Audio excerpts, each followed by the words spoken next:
He was an absolute genius. He was a wonderful, wonderful footballer. He had every quality imaginable. Colin Bell wasn't frightened to tackle. Colin Bell wasn't frightened to head the ball. Colin Bell would do anything that he was asked of. But his real forte was in going forward with the ball at pace. He made space for other players. He was such a wonderfully, wonderfully gifted midfield player. He had all the attributes that a top-class footballer needs, and Colin Bell, believe you me, was a top-class player. What was your favourite anecdote, and what's your favourite memory of Colin Bell? Well, I saw his debut against Derby County, a youngster from just up the road. He was playing for Bury. He made his name at Gig Lane, and it was City were then in the second division, although they were promoted that season. The first season under Joe Mercer and Malcolm Allison. And Bell was the second piece in the jigsaw, the great triumvirate of Lee, Bell and Summerby.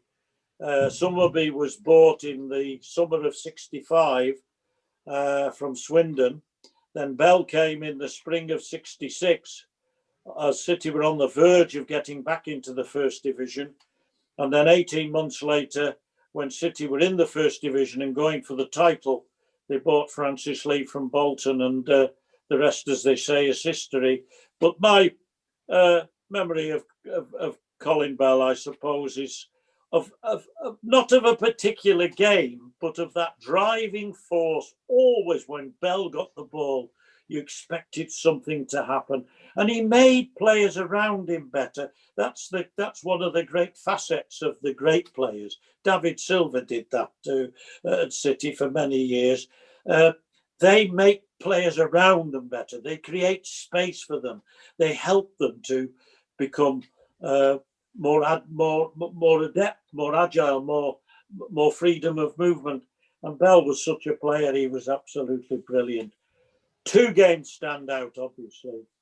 The one where he got injured, that was in the November of '75, fourth round of the League Cup, 50,000 at Maine Road for City and United. And it should have been one of City's great nights, because they beat United 4-0. They were in front when Bell was tackled by Martin Buchan. Perfectly legal tackle, perfectly legitimate. Bell himself said so. And unfortunately, Bell had a very badly injured knee, was stretchered off, and we didn't see him play again for City for over 2 years.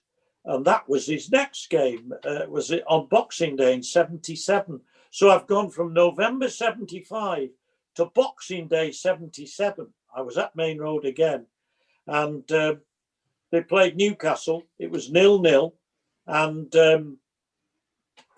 at half time, and the game needed a lift. And there was talk about the possibility of Colin Bell coming on, and everybody wanted to see Colin Bell's return. And when he came on at half time, I've never known a crowd to be so lifted by any single individual in all my life. And it made the difference. And frankly, he wasn't that mobile. Obviously, he'd been out for 2 years, and he was nothing like the mobile Bell that we were used to. But he did enough from the middle of the park to be able to make room for other players. And City ended up winning the game 4-0 against poor old Newcastle United, who didn't know where they were. That was remarkable. And sadly, he only continued for another 2 years after that, because he was never quite the same player. And his career was brought to an end in 1979, when admittedly he was 33, but he still had a couple of good years left in him, or would have had it not been for the injury. He also played for England 48 times and would have gone on to play many more. He was a member, along with Francis Lee and Mike Summerby, of the England 1970 World Cup squad, Alf Ramsey in Mexico. And many regarded that England team as a better side than the one that had won 4 years earlier. And I remember very clearly the day when, June day, when England played Germany, in West Germany, in the quarter-final. Were 2-0 up, in the second half. We were all looking forward to the semi-finals and possibly winning it again. And Bobby Charlton was taken off. Colin Bell put on in his place. Fair enough, fresh legs. Bell was as fit as a fiddle. And the Germans came back and won 3-2. And now you can't blame Colin Bell for that. Bobby Charlton was shattered. They needed new legs. You've got to give credit to the Germans for that, for Beckenbauer and co, for really giving their all and getting themselves back in the game. But John, can I just ask you, what was the reaction of the City fans on that day in 1977 on Boxing Day? Can you remember what the atmosphere was like when they saw Bell back on the pitch? Well, it's the closest thing I've seen. The closest thing I've seen to it since was Aguero's goal against QPR on that May Day in 2012. Every single City fan in that ground, I don't know how many there were, 37, 38,000, whatever it was. Every single City fan, suddenly the king of the Kippax was back again for the first time in over 2 years.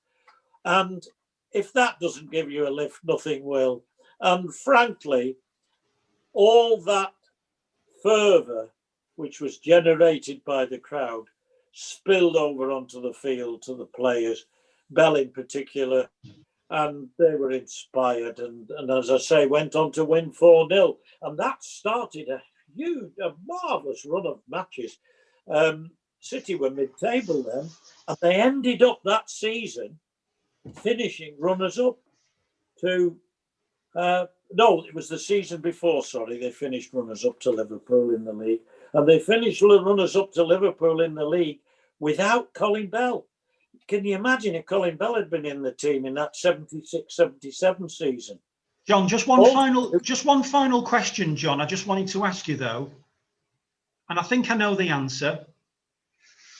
Would Colin Bell survive in the modern game, and what would he be worth? Oh, Colin Bell was one of those players who'd survive in any era. And I said the same about Stanley Matthews, who was still playing First Division football, well into his 40s. There are certain individuals who were so super fit and made sure they stayed super fit and were so good that they would be able to exist comfortably in any era. Bell was certainly such a player, and he would have fitted into the current City side absolutely brilliantly. And I've heard it said that he's very similar to Kevin De Bruyne, and I can understand why people are saying that.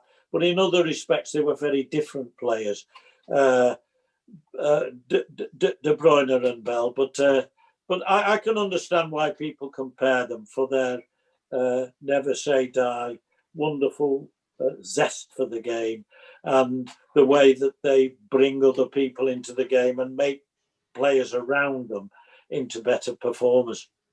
John, we all wish you the very best 2021 possible. Thank you very much. Thank you.